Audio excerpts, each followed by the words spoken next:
Hello बच्चों, स्वागत है आपका एक बार फिर से हमारे YouTube चैनल चंदन सर कानपुर में। बच्चों, जैसे कि आप जानते हैं कि पिछली जो क्लास थी उसमें हमारा ये टॉपिक था प्रमुख व्यक्तियों के लोकप्रिय उपनाम। उसका पार्ट 1 मैंने कवर किया था। चूंकि ये टॉपिक थोड़ा सा बड़ा है जिसकी वजह से इसको मैंने 2 पार्ट में बनाया हुआ है। पहला जो पार्ट था वो आप देख चुके होंगे। आज मैं दूसरा पार्ट कवर करने जा रहा हूँ। जितने भी बचे हुए महान व्यक्तित्व हैं उनके जो उपनाम थे उन्हें किस नाम से बुलाया जाता था। और बच्चों, आपको बता दूं कि जो स्टैटिक जीके है ना, ये जो मैं आपको पढ़ा रहा हूँ ये इतना इंपॉर्टेंट है ना कि हर पेपर में पूछा जाता है। आप जानते हैं जब भी मेरी कोई क्लास होती है मैं कभी भी पॉइंट टू पॉइंट डिस्कस नहीं करता हूँ। मैं जो भी फैक्ट है उनके अलावा आपको रिलेटेड बहुत सारे फैक्ट बता देता हूँ जिससे आपकी जो नॉलेज है ना वो बहुत डीप में हो जाएगी। इतनी बात क्लियर हो गई। चलो तो आज हम अपनी क्लास को शुरू करते हैं। जो बचे हुए हमारे महान व्यक्तित्व हैं उनको आज हम कवर करेंगे इस पार्ट में और हमारा ये टॉपिक खत्म हो जाएगा। तो चलिए सबसे पहले शुरू करते हैं। हमारे पास पहला जो नाम है वो यहाँ पे मैं लिखता हूँ। इनका जो उपनाम है इन्हें कहा जाता था भाई हॉकी, ठीक है, का जादूगर। हॉकी का जादूगर। और ये सब लोग जानते होंगे, बड़े महान व्यक्तित्व रहे हैं। हॉकी का जादूगर किसे कहा जाता था तो जल्दी बताएं। और इनका एक और नाम था, इन्हें दद्दा के नाम से भी जानते थे। किस नाम से? दद्दा, है ना। तो इनका नाम था मेजर ध्यानचंद। मेजर ध्यानचंद, ठीक है। अच्छा, मेजर ध्यानचंद जो थे इनके टाइम पे भारत ने ओलंपिक में भी गोल्ड मेडल जीते, है ना। भारत के सबसे बड़े हॉकी प्लेयर हम कह सकते हैं आज तक के। इनकी खासियत ये थी ना, जब ये जिस समय खेलते थे ऐसा लगता था कि जो बॉल है इनकी हॉकी से चिपक गई है। तो इसको देखने के लिए कई बार ऐसा भी हुआ कि जब यहाँ पे जो खेल की कमेटियां हैं उन्होंने देखा कि उनको ऐसा डाउट हुआ कि कहीं ऐसा तो नहीं है कि इन्होंने अपनी हॉकी स्टिक में कोई मैग्नेट यानी कि चुंबक लगा रखी हो। तो एक बार इनकी जो हॉकी थी वो तोड़कर भी देखी गई कि कहीं ऐसा तो नहीं इन्होंने कोई इस पे जादू कर रखा हो या कोई ऐसे मैग्नेट है जिससे बॉल चिपक जाती है। लेकिन हालांकि ऐसा कुछ नहीं मिला। ये उनके खेलने की कला थी जिसकी वजह से उन्हें हॉकी का जादूगर कहा जाता था। जादूगर की तरह खेलते थे। तो ये भारतीय हॉकी में सबसे बड़े प्लेयर रहे, हम ये कह सकते हैं। ठीक है बच्चे, चलो फिर आगे बढ़ते हैं। अगला जो बच्चे नाम है, इनका नाम है, इन्हें कहा जाता था भारत का शेक्सपियर। ठीक है, भारत का शेक्सपियर। अच्छा, आप लोग जानते होंगे कि विलियम शेक्सपियर जो थे ना, ये बहुत बड़े क्या रहे हैं, बहुत बड़े पोएट रहे थे, है ना। इनके बारे में बहुत सारी आपने जो 10th-12th की जो क्लासेस रही हैं उनमें बहुत सारी आपने कविताएं चैप्टर पढ़े होंगे, पोएम पढ़ी होंगी इनकी। तो ये बहुत बड़े कवि रहे हैं, है ना। विदेशी थे, अंग्रेज थे। तो जिस तरह से पूरी दुनिया में विलियम शेक्सपियर का नाम लिया जाता है, ऐसे ही भारत में कौन से महान कवि थे उनके बारे में आपको बताता हूँ। तो भारत का जो शेक्सपियर है वो किसे कहा जाता, तो वो कहा जाता है कालिदास जी को। कालिदास, है ना। कालिदास जी को वही संज्ञा दी जाती है। इतनी बात बच्चे समझ में आ गई। चलो आगे बढ़ते हैं। अगला है भारत का नेपोलियन। भारत का नेपोलियन किसे कहा जाता है ना। तो भारत का नेपोलियन बच्चे बड़ा फेमस क्वेश्चन है और अक्सर ये पेपर में पूछ दिया जाता है। देखो, स्टैटिक जीके है, लेकिन स्टैटिक जीके एक ऐसा पोर्शन होता है जिसमें सब कुछ आ जाता है ना। सारे के सारे सब्जेक्ट आ जाते हैं। अब ये जो क्वेश्चन है कहीं ना कहीं हिस्ट्री से रिलेट करता है। किससे? हिस्ट्री से। तो भारत का जो नेपोलियन है सब जानते होंगे, एक बहुत महान शासक हुए और इनका नाम था समुद्रगुप्त। क्या नाम था? समुद्रगुप्त। गुप्त वंश के शासक थे समुद्रगुप्त। और इनको ये नाम किसने दिया था, भारत का नेपोलियन? तो एक V.A. स्मिथ नाम के व्यक्ति थे, उन्होंने कहा था इनको भारत का नेपोलियन। इतनी बात समझ में आ गई। चलो फिर आगे बढ़ते हैं। अगला है भारत का मैकियावेली। मैकियावेली किसे कहा जाता था? तो देखो, मैकियावेली जो थे ये एक विदेशी विद्वान थे, इनका बहुत बड़ा नाम था। तो जिस तरह से एक बहुत बड़े विद्वान थे ऐसे ही भारत में भी एक व्यक्ति रहे और ऐसा कहा जाता है इनका दिमाग बहुत ज्यादा तेज चलता था, बहुत ही ज्यादा तेज चलता था, बहुत बड़े विद्वान थे, है ना। तो भारत का मैकियावेली किसे कहा जाता है? तो इनका नाम है भाई चाणक्य। और मुझे नहीं लगता कि कोई ऐसा होगा जिन्होंने इनका नाम नहीं सुना होगा। ठीक है, तो चाणक्य को क्या कहा जाता था? भारत का मैकियावेली कहा जाता था। और चाणक्य के और भी नाम है, जैसे इनको विष्णुगुप्त के नाम से भी जाना जाता है ना, और कौटिल्य के नाम से जाना जाता है। इतनी बात समझा गई। चलो ठीक, इसके बाद आगे बढ़ते हैं। तो ये यहां तक मैंने आपको बता दिया। ठीक है, कुछ और क्वेश्चन देखेंगे। जैसे यहां पे एक मैं आपको बताता हूं, एक नाम है और इनको कहा जाता है निर्मल हृदय। निर्मल हृदय, ठीक है। निर्मल हृदय किन्हें कहा जाता है? तो ये वो महिला थी जिनको भारत में शांति के लिए नोबेल पुरस्कार मिला था, शांति के लिए नोबेल पुरस्कार मिला था। बहुत बड़ी समाज सेविका थी, है ना। और वैसे हालांकि वो क्या थी, क्रिश्चियन थी, ईसाई थी, लेकिन उनका जो केंद्र बिंदु था भारत में वो कौन सा था, कोलकाता यानी कि बंगाल का एरिया। तो वो बहुत ज्यादा उन्होंने समाज सेवा की, बहुत बड़ा उनका नाम था, शांति प्रिय थी, तो निर्मल हृदय उन्हें कहा जाता। और इनका नाम था मदर टेरेसा, है ना। क्या नाम था, मदर टेरेसा। चलो आगे बढ़ते हैं। इसके बाद बच्चे अगला नाम है विश्व कवि, ठीक है। विश्व कवि किसे कहा जाता था, तो यहां पे कुछ और भी नाम है, मैं इकट्ठे लिख देता हूं। देखो विश्व कवि, है ना, या फिर कवि गुरु, या एक और नाम था, इनका नाम था गुरुदेव।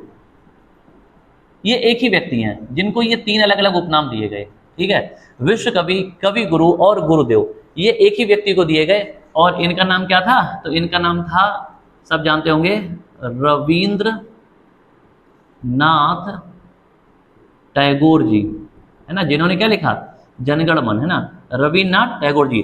अच्छा, रविन्द्रनाथ टैगोर जी जो थे, इन्होंने जनगण मन लिखा जो भारत का राष्ट्रगान है, और साथ साथ इन्होंने आमार सोनार बांग्ला, ये भी एक गीत लिखा जो कि कहाँ का, बांग्लादेश का राष्ट्रगान है इस समय, ठीक है ना। तो बहुत बड़े व्यक्तित्व थे, और इनका संबंध कहाँ से था, पश्चिम बंगाल से था, यानी कि बंगाल के एरिया से था, ठीक है। तो विश्व कवि, कवि गुरु और गुरुदेव रविन्द्रनाथ टैगोर जी को कहा जाता था। इतनी बात समझ आ गई। चलो फिर आगे बढ़ते हैं। अगला, नेताजी। नेताजी किस महान व्यक्ति को कहा जाता था, तो ये सब लोग जानते होंगे, बड़ा आसान क्वेश्चन है। नेताजी किसे कहा जाता था, तो ये बच्चे कहा जाता था सुभाष चंद्र बोस जी को, सुभाष चंद्र बोस। इन्होंने नारा दिया था क्या, दिल्ली चलो, है ना, तुम मुझे खून दो मैं तुम्हें आजादी दूंगा, जय हिंद जैसे नारे इन्होंने दिए, पिछली क्लास में आपको बता चुका था, है ना। तो नेताजी सुभाष चंद्र बोस जो थे, है ना, वास्तव में ये एक बहुत महान व्यक्तित्व थे। इन्होंने देश की आजादी के लिए देश से बाहर जाकर सेनाएं बनाई, है ना। तो ये सब बड़ी ही इंपॉर्टेंट जो फैक्ट है वो मैं आपको बता रहा हूँ, ठीक है, ध्यान रखेंगे बच्चे।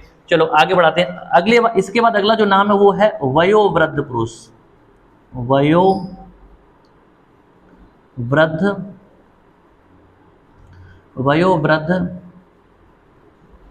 पुरुष, ठीक है, वयोवृद्ध पुरुष। अच्छा, वयोवृद्ध का मतलब होता है क्या, बहुत ही बुजुर्ग। तो आप जानते हैं जैसे कि grand old man of India भी इन्हें कहा जाता है, ठीक है। तो वयोवृद्ध पुरुष कैसे कहा जाता था, तो इनके नाम में ही भाई है दादा, है ना। तो दादा भाई नौरोजी, पारसी थे ये, है ना, पारसी धर्म को अपनाते थे, पारसी व्यक्ति थे, है ना, दादा भाई नौरोजी। लेकिन इनका बहुत बड़ा नाम है, इन्होंने भारत की आज़ादी में बहुत ज़्यादा योगदान दिया, और साथ साथ इन्होंने क्या किया कि भारत में जो राष्ट्रीय आय की गणना है पहली बार इन्होंने की थी 1867-68 में, ठीक है। उस समय भारत की जो प्रति व्यक्ति आय थी वो क्या थी, वो थी 20 रुपये वार्षिक, है ना। तो दादा भाई नौरोजी थे बहुत नॉलेज वाले व्यक्ति थे, है ना, इनको काफ़ी ज़्यादा नॉलेज थी। तो वयोवृद्ध पुरुष हो गए। इसके बाद अगला है लौह पुरुष, लौह पुरुष, ठीक है। लौह पुरुष किसे कहा जाता था, तो आप जानते हैं आयरन मैन ऑफ इंडिया, है ना भाई, ये जो इनके इरादे थे वो कैसे थे, फौलादी थे, मजबूत थे। तो आप समझ गए होंगे ना, लौह पुरुष किसे कहते थे, तो लौह पुरुष कहा जाता था सरदार पटेल को, है ना। तो यहाँ लिख देता हूं, वल्लभ भाई पटेल, है ना, लौह पुरुष।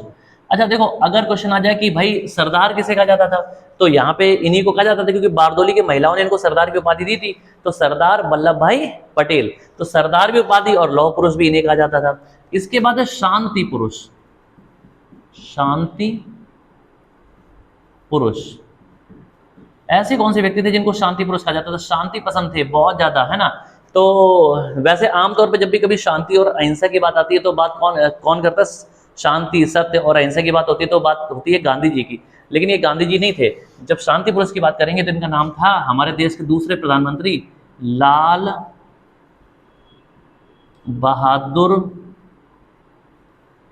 शास्त्री जी, है ना। इनको मैन ऑफ सिंप्लिसिटी अगर कह दें तो कोई बड़ी बात नहीं होगी, बहुत अच्छी बात है ना, क्योंकि बहुत ही सिंपल थे, है ना। प्रधानमंत्री होने के बावजूद भी ऐसा कहा जाता कि इनके पास सिर्फ 2 जोड़ी कपड़े थे, है ना। तो बहुत महान व्यक्तित्व रहे हैं। इतनी बात समझ आ गई। तो ये कौन है, शांति पुरुष लाल बहादुर शास्त्री जी, ठीक है। आगे बढ़ते हैं।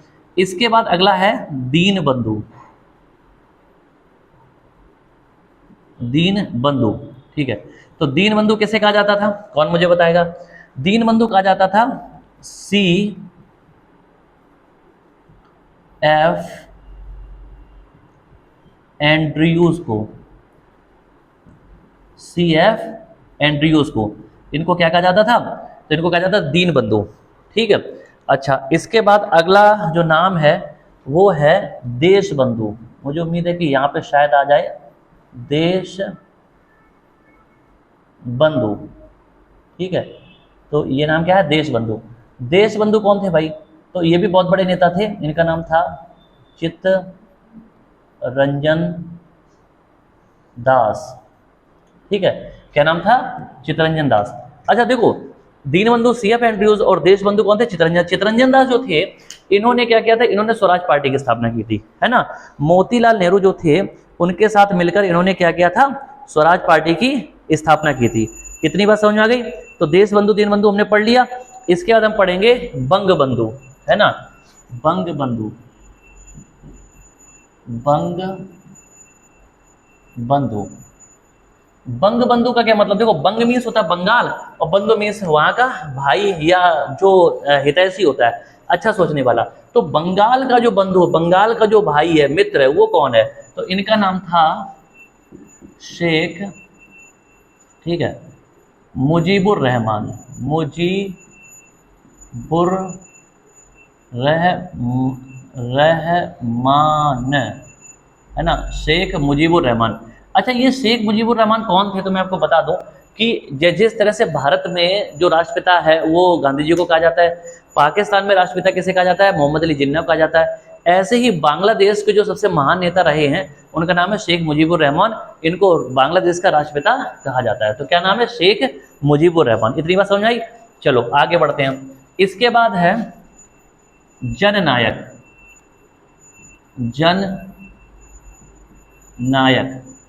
जननायक की जो उपाधि है वो कैसे दी गई?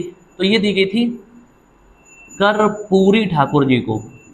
ठीक है, कर्पूरी ठाकुर जी को क्या कहा गया था? इनको कहा गया था जननायक। ठीक है, इतनी बात समझ में आई? ठीक है, तो जननायक किसे कहा जाता है? कर्पूरी ठाकुर जी को कहा जाता है।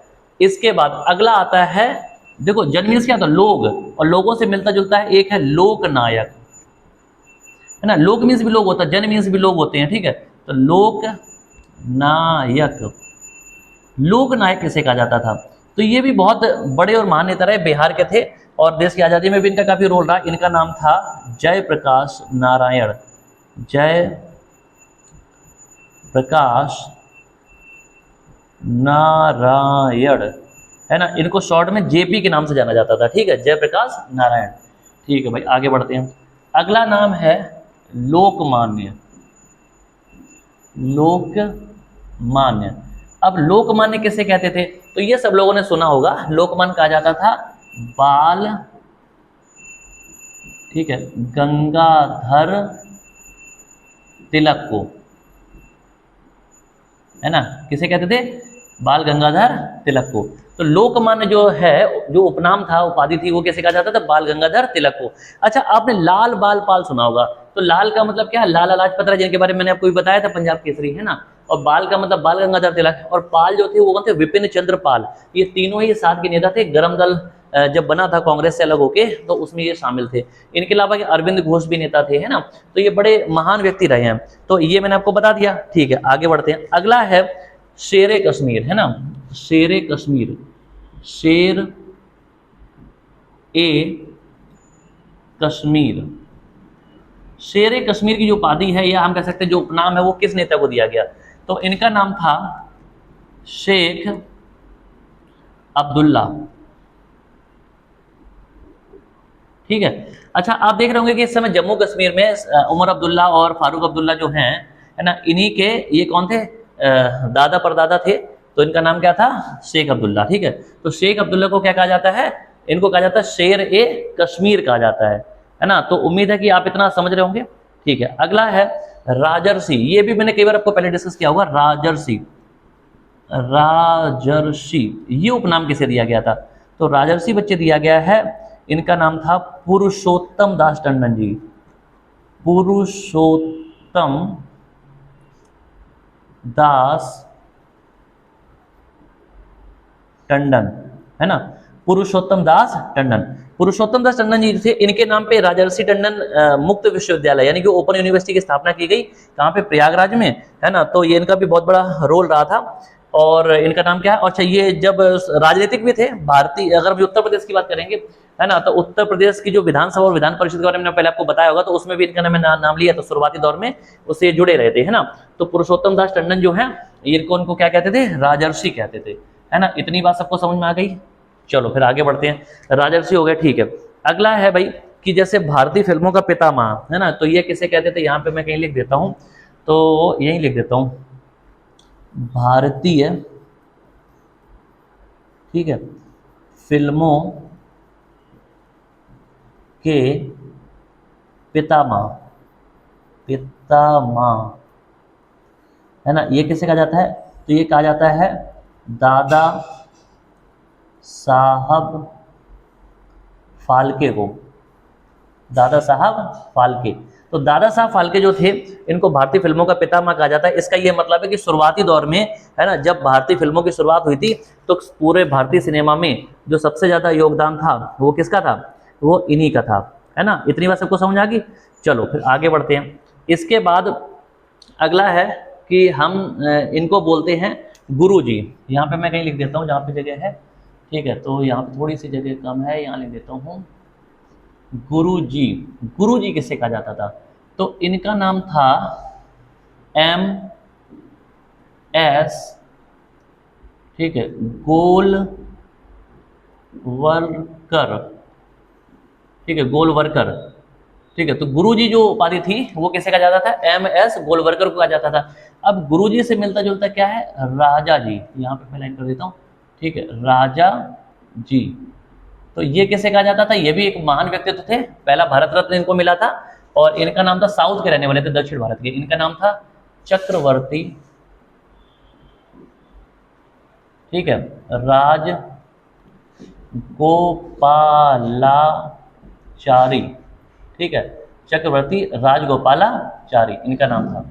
तो इनको क्या कहा जाता था? राजा जी कहा जाता था। इतनी बात सबको समझ में आ गई? तो गुरु जी किसको कहते थे? MS गोलवलकर को कहते थे, ठीक है। और राजा जी किसे कहते थे? चक्रवर्ती राजगोपालाचारी को कहा जाता था। अच्छा, इसके बाद बच्चे हैं बिहार विभूति, है ना, बिहार विभूति। बिहार विभूति किसे कहा जाता था? तो इन व्यक्ति का नाम था अनुग्रह नारायण सिंह, है ना। एक व्यक्ति थे जिनका नाम था अनुग्रह नारायण सिंह, इन्हें बिहार विभूति कहा जाता था, है ना। इतनी बात समझ आ गई? चलो फिर आगे बढ़ते हैं। इसके बाद बच्चे अगला है, सब लोग जानते हैं, बहुत फेमस व्यक्ति थे, इनका नाम था महामना। महामना की उपाधि से विभूषित थे, यह इनका उपनाम था। तो सब लोग जानते हो कि बनारस विश्वविद्यालय जो है, हिंदू विश्वविद्यालय, BHU की स्थापना इन्होंने की थी। तो इनका नाम क्या था? इनका नाम था पंडित मदन मोहन मालवीय जी, है ना। बहुत ज्यादा विद्वान व्यक्ति थे और इनका बड़ा सम्मान भी है ना। तो महामना किसे कहा जाता था? पंडित मदन मोहन मालवीय जी को कहा जाता था। ठीक, इतनी बात सबको समझ आ गई? चलो आगे बढ़ते हैं। अगला है विद्रोही कवि किसे कहा जाता था? ठीक है, विद्रोही कवि, तो ये कहते थे काजी नजरुल इस्लाम, ठीक है, काजी नजरुल इस्लाम, इन्हें क्या कहा जाता था? विद्रोही कवि कहा जाता था। ठीक है, काजी नजरुल इस्लाम, इन्हें क्या कहा जाता था? हाँ, इन्हें क्या कहा जाता? बताओ, इन्हें कहा जाता था विद्रोही कवि कहा जाता था। इतनी बात सबको समझ में आ गई? चलो फिर आगे बढ़ते हैं। अगला बहुत फेमस है, सब लोग जानते होंगे, क्या इनको बोला था? तोता ए हिंद।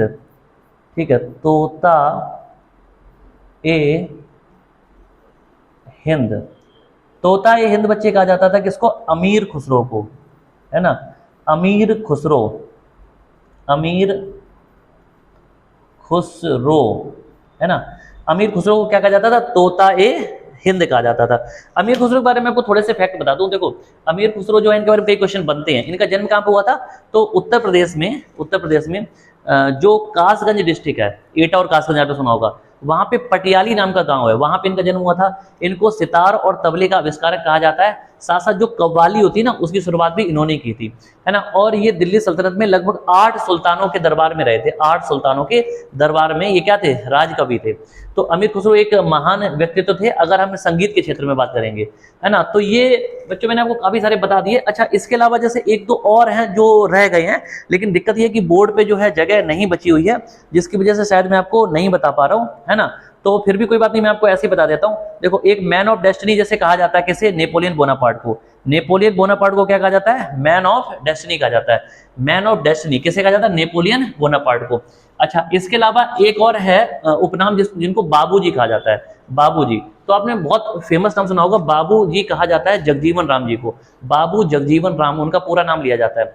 और मैं आपको ये बता दूं कि अगर हम जगजीवन राम जी की बात करेंगे, है ना, तो उनकी एक खासियत है, केंद्र सरकार में लगातार 32 साल तक मंत्री पद पर रहने का रिकॉर्ड उनके नाम है। आज भी ये रिकॉर्ड है ना। तो ये भी बहुत बड़ी बात है, केंद्र सरकार में लगातार 32 साल तक मंत्री पद पर रहे। तो एक बड़ा नाम है इनका, बाबू जगजीवन राम का, एक बड़े राजनीतिज्ञ थे। तो लगभग बच्चे जितने भी पेपर में आ सकते हैं वो लगभग सारे के सारे मैंने फेमस जो व्यक्ति हैं, प्रसिद्ध व्यक्ति हैं, उनके जो उपनाम है वो मैंने कवर किए हैं।